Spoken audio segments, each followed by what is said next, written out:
Hello students, आप सभी का नवभारत एजुकेशन के यूट्यूब चैनल पर हार्दिक स्वागत है। आज की क्लास के अंदर हम रीजनिंग का सेक्शन लेने वाले हैं और रीजनिंग के अंदर हम चीज़ों की शुरुआत करेंगे आज से। और कुछ ऐसे चैप्टर लेने जा रहे हैं जिन चैप्टरों को कहीं पे भी नहीं पढ़ाया जाता है, जिन चैप्टरों के अंदर काफ़ी स्टूडेंटों को प्रॉब्लम आती है और पिछली काफ़ी सारी प्रतियोगी परीक्षाओं में जिनसे बहुत ज़्यादा क्वेश्चन पूछे गए एग्जाम के अंदर, उन्हीं चैप्टरों की शुरुआत करते हैं। और इनमें ये 4-5 चैप्टर है, जैसे कथन और तर्क हो गया, कथन और कार्यवाही होगी, कथन और पूर्व धारणाएं हो गई, कथन और निष्कर्ष हो गया। तो इस प्रकार के ये 4-5 चैप्टर है। इन चैप्टरों को हम एक बार कंटिन्यू बैक टू बैक देखेंगे इसके अंदर और चीजों को सीखेंगे यहाँ पे। तो सबसे पहला चैप्टर आज का आपका है कथन और तर्क। ये चैप्टर पहले यूपीएससी के अंदर और आरएस के अंदर, जो राजस्थान प्रशासनिक सेवा है, और अपनी जो यूपीएससी की जो परीक्षाएं होती है और बैंकिंग की जो परीक्षाएं होती थी, पहले उन्हीं में आते थे। लेकिन आजकल ऐसे क्वेश्चंस राजस्थान पुलिस के अंदर, पटवारी में आपने देख लिए होंगे, आरएस में आपने देखे होंगे, सभी कंपटीशन एग्जाम में यहाँ से कम 5 से 6 क्वेश्चन आने वाले हैं आपके लिए।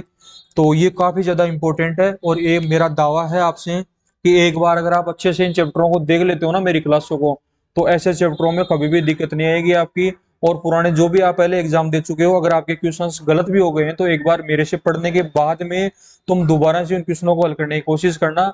आप फिर मेरे को बताना कि सर कितना क्या हो गया अपना यहाँ पे। तो पहला चैप्टर की शुरुआत करते हैं, कथन और तर्क की। Statement and argument.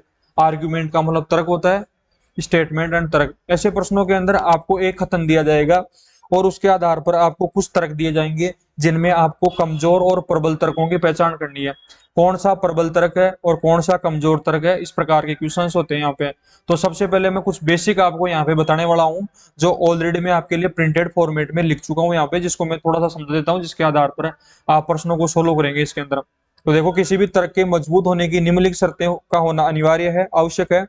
पहली शर्त है, देखो कोई भी तर्क मजबूत कब होगा, वो कंडीशंस क्या क्या हो सकती है। तो देखो, पहली कंडीशन आपकी ये हो सकती है कि तर्क जो सार्वभौमिक सत्य है तथा सत्य और वैज्ञानिक निष्कर्ष हमेशा ठोस होते हैं। यानी कि जो सार्वभौमिक सत्य, यूनिवर्सल ट्रूथ होता है, उसके हमेशा तर्क क्या होते हैं, मजबूत होते हैं। इस प्रकार से जैसे जैसे पृथ्वी सूर्य के चारों ओर चक्कर लगाती है, ये एक यूनिवर्सल ट्रूथ होता है आपका यहाँ पे, इसमें कभी भी बदला नहीं जा सकता। इस प्रकार से इसी और वैज्ञानिक निष्कर्ष, जो भी वैज्ञानिकों के निष्कर्ष निकलते हैं, वो सारे के सारे क्या होते हैं, ठोस आर्गुमेंट होते हैं। इस प्रकार से, और याद रखना, सरकार, सुप्रीम कोर्ट, संयुक्त राष्ट्र, यूएनओ, संवैधानिक निकाय वगैरह हो गई, या किसी अन्य सर्वोच्च प्राधिकरण द्वारा लिया गया निर्णय मजबूत तर्क होता है। ये हमेशा क्या होते हैं, मजबूत तर्क होते हैं। दूसरी, किसी तर्क में एक तरीका शब्दों का उपयोग उसे ठोस बनाता है। जैसे किसी भी समस्या का एक तरीका हमेशा आपका होगा। जैसे मान लीजिए मेरे को कोई समस्या आ गई किसी चीज के अंदर, तो उसका एक तरीका होगा यहाँ पे, लेकिन किसी भी समस्या का एकमात्र तरीका जब हम बोलेंगे तो वो हमेशा कमजोर हो जाएगा यहाँ पे।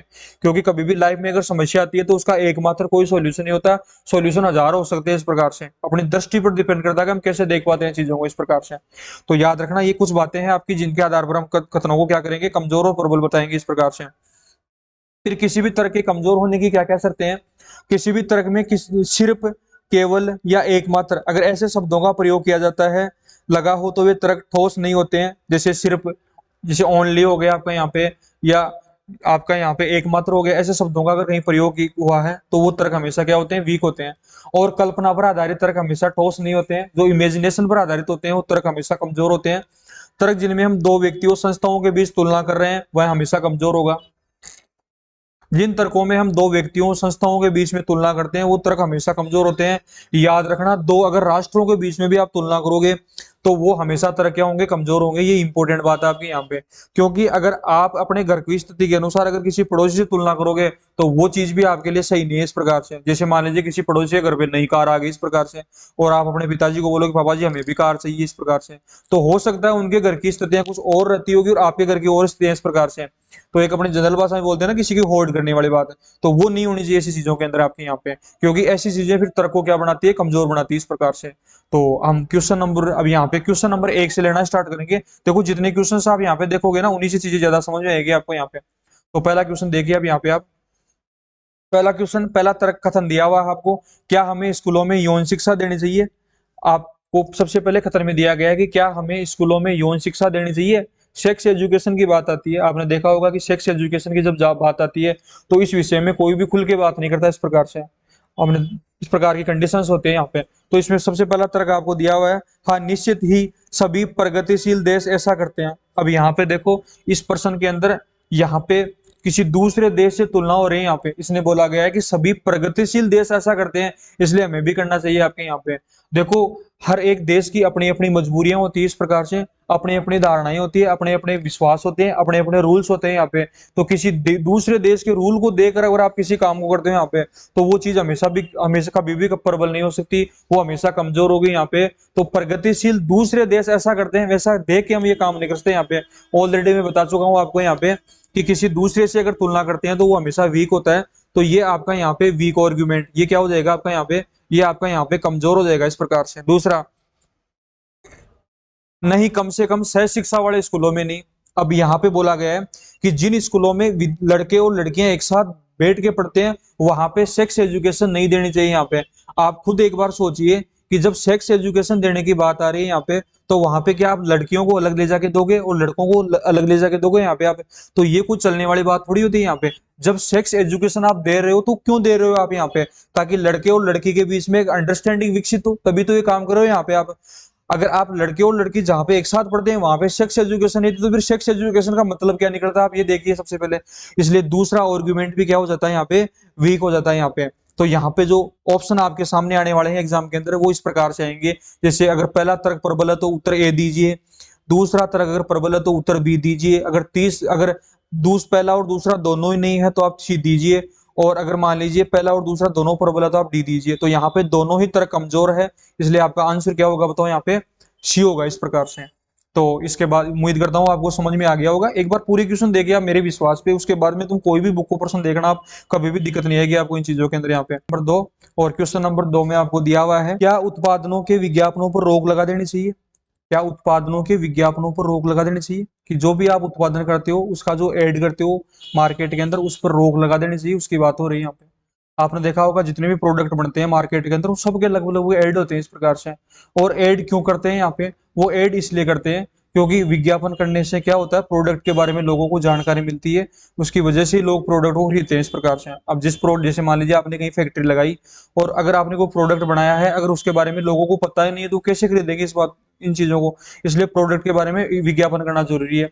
तो सबसे पहले देखो तर्क नहीं, पहला तर्क देखो, नहीं है तो विज्ञापनों का जमाना है। जब तक आपके विज्ञापन आपके प्रतिस्पर्धियों के विज्ञापनों से बेहतर नहीं होंगे, उत्पादों की बिक्री नहीं होगी। याद रखना, आपके उत्पादन, आपने जो प्रोडक्ट का ऐड किया है उसके पीछे सिर्फ एक ही उद्देश्य आपका यह है कि आपके प्रोडक्ट के बारे में लोगों को जानकारी मिले। यहाँ पे ये उद्देश्य नहीं है कि आपके प्रतिस्पर्धी का विज्ञापन कैसा है, उसने बड़ा बोर्ड लगाया कहीं तो हम उससे भी बड़ा बोर्ड लगाए इस प्रकार से। ये तो यहाँ पे प्रतिस्पर्धा की बात होगी, हम ऐसे प्रश्नों के प्रतिस्पर्धा की बात नहीं करते यहाँ पे। हम सिर्फ विज्ञापन इसलिए कर रहे हैं कि हमारे प्रोडक्ट के बारे में लोगों को जानकारी मिले, इसलिए ये आपका कमजोर हो जाता है इस प्रकार से। दूसरा, हाँ विज्ञापनों पर खर्च किया गया धन काफी भारी होता है, यह उत्पादन की लागत बढ़ाता है। ये तर्क भी आपका कमजोर हो जाएगा, क्योंकि आप प्रोडक्ट बना रहे हो यहाँ पे, एड एक मस्ट भी, एक अनिवार्य रूप से आवश्यक चीज है यहाँ पे। आपको पता होगा इस बात का कि प्रोडक्ट आपको बेचना है तो उसके लिए क्या करना पड़ेगा, प्रचार तो करना ही पड़ेगा यहाँ पे।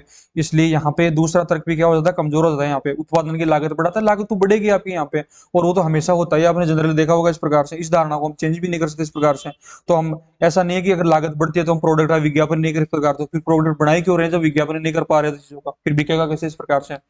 तो प्रबल, ये तो यहाँ पे ऑप्शन सी करेक्ट होगा यहाँ पे, ना तो पहला और ना दूसरा, दोनों ही तर्क आपके क्या है, कमजोर है इस प्रकार से। तो नेक्स्ट क्वेश्चन की ओर आगे, क्वेश्चन नंबर 3 देखिए आप यहाँ पे, क्या सरकार को कृषि आय पर भी टैक्स लगाना चाहिए? आपने देखा होगा जितनी भी इनकम कृषि से होती है उस पर सरकार टैक्स फ्री रखती है, क्योंकि किसानों के अंदर जो जितनी भी इनकम होती है कृषि से, वो हमेशा इनकम टैक्स फ्री रखी गई है सरकार के द्वारा, काफी टाइम पहले से प्रावधान है। तो पहला तर्क देखिए, हाँ सरकारी खजाने में बढ़ोतरी करने का यह एकमात्र तरीका है। देखो सरकारी खजाने को बढ़ाने का एकमात्र तरीका क्या कृषि हो सकता है क्या बताओ? सरकार के खजाने बढ़ने के हजारों तरीके होते हैं, आपने देखा होगा। जैसे अभी पेट्रोल पर आपने देखा होगा कितना सरकार टैक्स वगैरह बढ़ा रही है, इस प्रकार से लगातार कीमतें बढ़ रही है इस प्रकार से। आपने देखा होगा आप रोड का उपयोग करते हो तो उसमें टोल टैक्स लगता है, वहां पे सरकार डायरेक्ट टैक्स लगाती है इनकम पे इस प्रकार से। तो सरकार का खजाना बढ़ने का एकमात्र तरीका हमेशा क्या होता है, वीक होता है। तरीके काफी सारे हो सकते हैं यहाँ पे। तो यहाँ पे ये तर्क क्या हो जाएगा आपका, कमजोर हो जाएगा इस प्रकार से। दूसरा देखो यहाँ पे आप, नहीं हमारी 80% जनता ग्रामीण क्षेत्रों में रहती है। देखो हमारी जनता जो है ना, अगर 80% ग्रामीण क्षेत्रों में रहती है ना, तो उसके आधार पर भी हम क्या नहीं कर सकते बताओ, हम टैक्स नहीं लगा सकते यहाँ पे। तो यहाँ पे ये भी क्या हो जाएगा, कमजोर हो जाएगा इस प्रकार से आपका यहाँ पे, क्योंकि इसमें पीछे देखो सरकार की जो मंशा रहती है वो ये रहती है, क्योंकि देखो कृषि जो होती है ना वो मानसून का जुआ होती है, ऐसा बताया जाता है कृषि के बारे में कि तो लग गई तो ला की, नहीं तो खा की, इस प्रकार से आपने देखा होगा। अभी आप ग्रामीण बैकग्राउंड से हो तो हमारे सामने कई बार समस्या आती है कि जैसे मान लीजिए फसल पूरी पक गई, उसके बाद में अगर बरसात हो गई तो भी फसल खराब हो जाती है इस प्रकार से, या बरसात अगर नहीं हुई तो टाइम पे अगर फसल की बुआई नहीं हुई तो उस समय भी दिक्कत आ जाती है इस प्रकार से।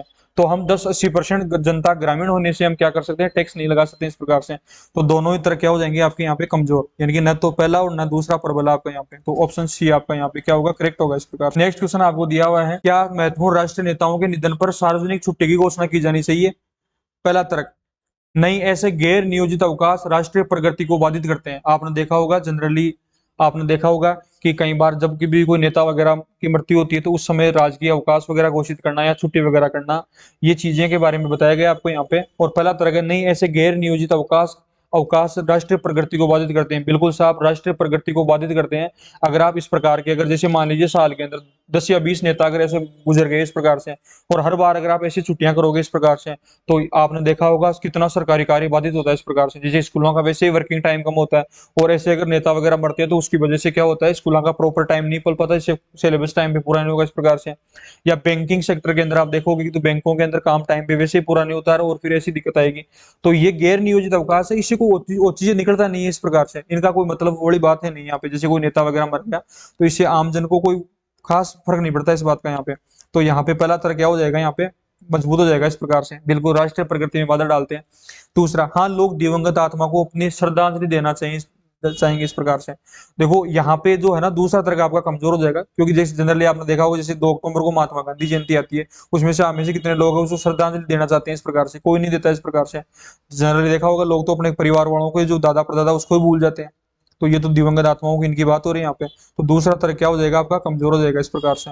तो यहाँ पे तर्क पहला क्या हो जाएगा आपका, यहाँ पे प्रबल हो जाएगा इस प्रकार से। नेक्स्ट क्वेश्चन देखिए, क्या भारत में नए विश्वविद्यालय स्थापित किए जाने? नहीं, हमने अभी तक साक्षरता का लक्ष्य घोषित हासिल, यहाँ पे घोषित कीजिए, आप हासिल कर लीजिए, हासिल नहीं किया है। तो यहाँ पे ये कमजोर हो जाएगा इस प्रकार से, क्योंकि साक्षरता का लक्ष्य हासिल नहीं किया, इसके आधार पर हम नई विश्वविद्यालय की स्थापना नहीं करिए, चलने वाली बात नहीं है। नहीं बेरोजगार परंतु उच्च शिक्षित लोगों की समस्या का सामना करना पड़ेगा इस प्रकार से। तो ये भी आपका तरह क्या हो जाएगा, कमजोर हो जाएगा इस प्रकार से। आपने देखा होगा भारत के अंदर अभी काफी सारे विश्वविद्यालय नए नए खुल रहे हैं, सरकार भी काफी सारे विश्वविद्यालय, Mahatma Gandhi English medium school वगैरह खोल रही है इस प्रकार से। तो इसका मतलब सरकार की मंशा ये थोड़ी है कि ऐसा करेंगे तो हम आगे वाले टाइम के अंदर बेरोजगारी बढ़ेगी। यहाँ पे सब अच्छी शिक्षा चाहते हैं और सरकार भी अच्छी शिक्षा देना चाहती है इस प्रकार से। तो यहाँ पे दूसरा तर्क भी क्या हो जाएगा, कमजोर हो जाएगा। नहीं बेरोजगार परंतु उच्च शिक्षित लोगों की समस्या का सामना करना पड़ेगा यहाँ पे। तो यहाँ पे आपने पता होगा इस प्रकार से कि जैसे कई लोगों की मानसिकता होती है गवर्नमेंट सेक्टर में ही हर जगह सब कुछ है यहाँ पे, लेकिन प्राइवेट सेक्टर में भी शिक्षित लोग बहुत अच्छा कर सकते हैं इस प्रकार से। और सरकार की ऐसी पॉलिसी भी है, जैसे नई शिक्षा नीति जो आ रही है ना उसके तहत ही आ रही है इस प्रकार से। तो यहाँ पे दोनों तरह की क्या हो जाएंगे, कमजोर हो जाएंगे यहाँ पे। तो आप आंसर जो होगा यहाँ पे सी ऑप्शन होगा इस प्रकार से। कौन सा होगा, सी होगा इस प्रकार से। तो नेक्स्ट क्वेश्चन देखिए आप इसके अंदर, क्या भारत में वर्तमान बड़े राज्यों में से कुछ और राज्य बना लेने चाहिए? देखो भारत के बड़े राज्य हैं उसमें से छोटे राज्य बना लेने चाहिए। इनके पीछे का जो मेन उद्देश्य जो सरकार का होता है वो यही होता है कि प्रशासनिक सुविधा हो जाए इस प्रकार से। जैसे आपने देखा होगा, जैसे मैं राजस्थान का निवासी हूँ, तो राजस्थान के अंदर 2008 में प्रतापगढ़ एक नया जिला बनाया गया इस प्रकार से। और काफी टाइम समय समय पर काफी सारे नए जिले बनाए गए इस प्रकार से। ये जिले बनाने के पीछे उद्देश्य ये होता है कि जनता की परेशानियां दूर हो इस प्रकार से, क्योंकि जितना बड़ा जिला होगा उतनी ज्यादा प्रशासनिक दुविधाएं आएंगी इस प्रकार से। जैसे आपने देखा होगा गाँवों के अंदर भी हम क्या करते हैं, परिसीमन करवाते हैं, उसके तहत नई नई क्या बनवा लेते हैं, नई नई पंचायतें बनाते हैं इस प्रकार से। या कोई तहसील मान लीजिए काफी दूर है तो तहसील भी नहीं बना देते हैं इस प्रकार से। ये लोगों की सुविधा के लिए सारा का सारा काम होता है इस प्रकार से।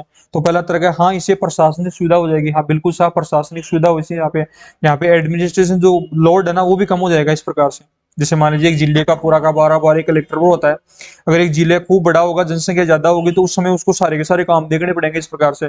लेकिन उसी जिले में से अगर एक छोटा जिला और बना दिया जाए यहाँ पे, तो उसके लिए प्रशासनिक सुविधा हो जाएगी इस प्रकार। नहीं है, राष्ट्रीय एकात्मता के लिए खतरा है यहाँ पे। बताओ, अगर बड़े जिले से अगर छोटा जिला बना लिया जाता है तो क्या राष्ट्रीय एकात्मता के लिए कौन सा खतरा है? मेरे हिसाब से तो कोई खतरे वाली बात नहीं है इसके अंदर। यहाँ पे आपने देखा होगा जैसे तेलंगाना का नया गठन किया गया था, तो वहां पे कौन से दंगे हो गए, कौन सी घटना हो गई इस प्रकार, ऐसा कुछ नहीं होता यहाँ पे। इससे सिर्फ प्रशासनिक सुविधा होती है, इसलिए दूसरा तर्क जो होता है ना यहाँ पे कमजोर हो जाएगा यहाँ पे। तो तर्क पहला क्या होगा, यहाँ पे प्रबल होगा इस प्रकार से। समझ में आ गया होगा आपको यहाँ पे। नेक्स्ट क्वेश्चन देखो इसके बाद में आप। क्या सभी सरकारी स्वामित्व वाले शिक्षा संस्थानों को निजी संस्थानों को सौंप देना चाहिए? इस प्रकार से आपको पता होगा ऐसे ऐसे निर्णय भारत सरकार भी ले रही है। जैसे पिछली बार राजस्थान के अंदर वसुंधरा सरकार थी, उसने काफी सारे स्कूलों को पीपीपी मोड पर देने की बात आई थी। पीपीपी का मतलब होता है पब्लिक प्राइवेट पार्टनरशिप, जिसके अंदर प्राइवेट लोगों को गवर्नमेंट काम के अंदर शामिल किया जाए और उनसे काम करवाया जाए। इस प्रकार से ऐसा काम कर रही है सरकार, और सरकार की इसके पीछे मंशा यही होती है कि अगर पीपीपी मोड पे देंगे यहाँ पे, तो प्राइवेट व्यक्ति उस काम को और बेहतरीन तरीके से कर पाएगा। इस प्रकार से, और आपने देख लिया होगा कि केंद्र सरकार अभी भी काफी सारे काम कर रही है इस प्रकार, जैसे रेलवे का प्राइवेटाइजेशन कर रही है इस प्रकार से। और मान लीजिए जैसे अभी आपने देखा होगा जैसे अडानी को वगैरह को, और ये जैसे अपने एयरपोर्ट वगैरह अडानी वगैरह को दे रही है इस प्रकार से। तो ये सरकार का जो मेन मंशा यही होती है कि यहाँ पे जो है ना, ये मतलब इसका स्तर सुधरे, यहाँ पे स्तर सुधारने के लिए काम करती है इस प्रकार से। अब ये चीज जो है ना, आप में से काफी सारे बेरोजगार लोगों को ये बुरी लग सकती है इस प्रकार से, क्योंकि आपको गवर्नमेंट सेक्टर में जॉब चाहिए इस प्रकार से, और सरकार इसको प्राइवेट करेगी यहाँ पे, तो लोग भी प्राइवेट ही शामिल होंगे इसके अंदर यहाँ पे। तो एक व्यक्ति के अपने निजी स्वार्थ के लिए ये जो चीज होती है ना यहाँ पे, वो उनको लग सकती है यहाँ पे बुरी यहाँ पे, लेकिन आपको एक अधिकारी की तरह सोचना पड़ेगा यहाँ पे। आपको एक अच्छे प्रशासनिक अधिकारी की तरह, एक अच्छे आदर्श नागरिक की तरह सोचना पड़ेगा इसके अंदर यहाँ पे, तब जाके तर्कों का उत्तर आप सही दे पाओगे इस प्रकार से। अगर आप अपने तरीके से सोचोगे यहाँ पे, तो आपके लिए तो कुछ भी पॉसिबल हो सकता है इस प्रकार से, लेकिन आपको एक अच्छे वे में सोचना पड़ेगा यहाँ पे। तो उम्मीद करता हूँ समझ में आया होगा आपको यहाँ पे।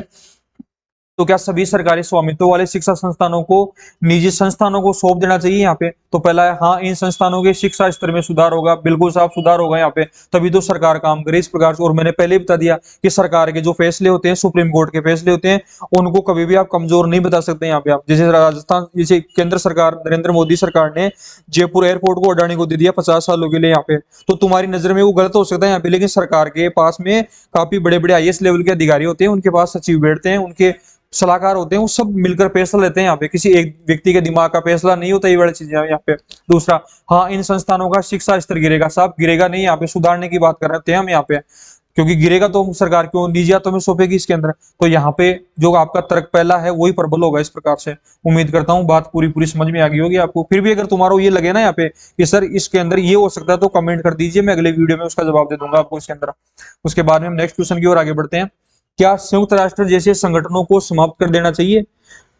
आपने देखा होगा सेकंड वर्ल्ड वॉर हुआ था, उसके बाद में यूएनओ की स्थापना की गई थी, संयुक्त राष्ट्र 1945 में 24 सितंबर को इसकी स्थापना की गई थी। इसके स्थापना करने का उद्देश्य यही होता है कि जब युद्ध वगैरह हो भविष्य के अंदर, तो उनको रेगुलेट करने के लिए एक ऐसी संस्था होनी चाहिए तो पूरी दुनिया की सुन सके इस प्रकार से, और उसी के आधार पर यूएनओ जैसी संस्थाओं का स्थापना की गई थी इस प्रकार से। तो क्या संयुक्त राष्ट्र संघ जैसे संगठनों को समाप्त कर देना चाहिए? तो पहला तर्क है हाँ, क्योंकि अब शीत युद्ध समाप्त हो रहे हैं, ऐसे संगठनों की कोई भूमिका नहीं इस प्रकार से। देखो युद्ध कभी भी हो सकता है, आपको बताओ कोई भी आपदा वगैरह या युद्ध वगैरह पूछ के नहीं आते। अभी आपने देखा होगा काफी सारे देशों के बीच में तनाव चलता है इस प्रकार से, और काफी सारे देशों में युद्ध भी हुआ है। इसके लिए जो यूएनओ है ना, वो काफी मिलकर काम करता है, इस संस्थाओं को रेगुलेट करने का काम करती है। तो हाँ, क्योंकि अब युद्ध समाप्त हो रहे हैं, तो ऐसे संगठनों को भूमिका नहीं है, इनकी इनमें युद्धों में भूमिका है, इसके साथ साथ और भी काफी सारी भूमिकाएं होती है। ये विश्व शांति की बात करती है और अन्य क्षेत्रों में खूब काम करती है इस प्रकार से। इसके काफी सारे हैं इस प्रकार से, जैसे जेनेवा संधि वगैरह हो गई, खूब सारे इसके मामले होते हैं जिनके तहत इनमें काम होता है यहाँ पे। तो इनकी भूमिका अभी भी काफी है, इसलिए ये बने रहेंगे इस प्रकार से। नहीं, ऐसे संगठनों के अभाव में विश्व युद्ध हो सकता है, बिल्कुल साहब विश्व युद्ध हो सकता है। पहले भी 2 बार विश्व युद्ध हुआ था, उसके बाद में इनकी आवश्यकता को महसूस किया गया, तो युद्ध कभी भी हो सकता है यहाँ पे। तो सेकंड जो होगा आपका यहाँ पे, ये प्रबल होगा इस प्रकार से। इस प्रश्न में जो दूसरा तर्क है वो क्या होगा यहाँ पे, प्रबल होगा इस प्रकार से। तो ये कुछ क्वेश्चंस थे आपके स्टेटमेंट आर्ग्यूमेंट के। तो मैंने आज की क्लास में आपको स्टेटमेंट आर्गुमेंट पढ़ाया है इसके अंदर। अभी अगली एक क्लास और लूंगा जिसके अंदर मैं और कुछ अच्छे अच्छे क्वेश्चंस आपको कराने वाला हूँ। वीडियो कैसा लगा नीचे कमेंट जरूर करना आपको यहाँ पे।